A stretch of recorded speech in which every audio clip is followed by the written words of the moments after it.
As the COVID-19 pandemic spreads across the globe, we are seeing an alarming pattern.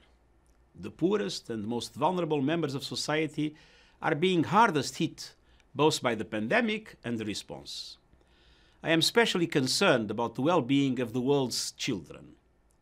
Thankfully, children have so far been largely spared from the most severe symptoms of the disease, but their lives are being totally upended. I appeal to families everywhere and leaders at all levels: protect our children. Today, we are launching a report that highlights the risks they face. First, education. Almost all students are now out of school. Some schools are offering distance learning, but this is not available to all. Children in countries with slow and expensive internet services are severely disadvantaged. Second, food.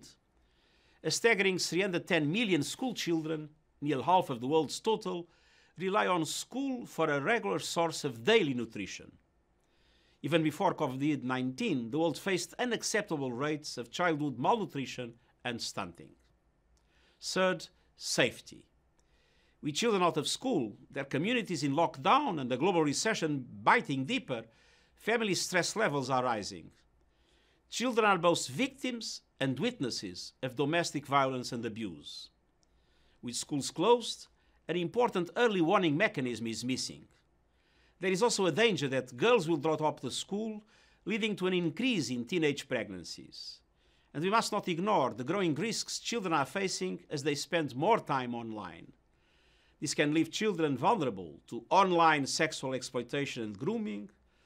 A lack of face-to-face contact with friends and partners may lead to heightened risk-taking, such as sending sexualized images, and increased and unstructured time online may expose children to potentially harmful and violent content, as well as greater risk of cyberbullying. Governments and parents all have a role in keeping children safe. Social media companies have a special responsibility to protect the vulnerable. Fourth, health.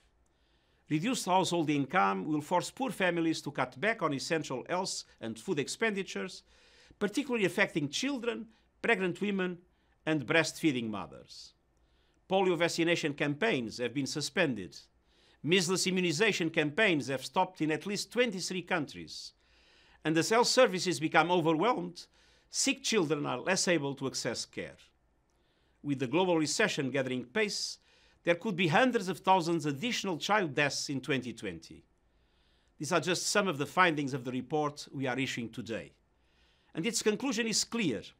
We must act now on each of these threats to our children. Leaders must do everything in their power to cushion the impact of the pandemic.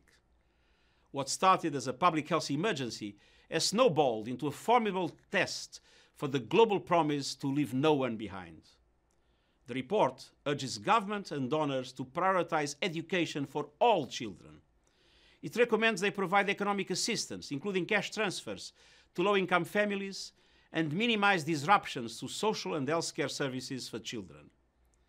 We must also prioritize the most vulnerable: children in conflict situations, child refugees and displaced persons, children living with disabilities. Finally, we must commit to building back better by using the recovery from COVID-19 to pursue a more sustainable and inclusive economy and society in line with the Sustainable Development Goals.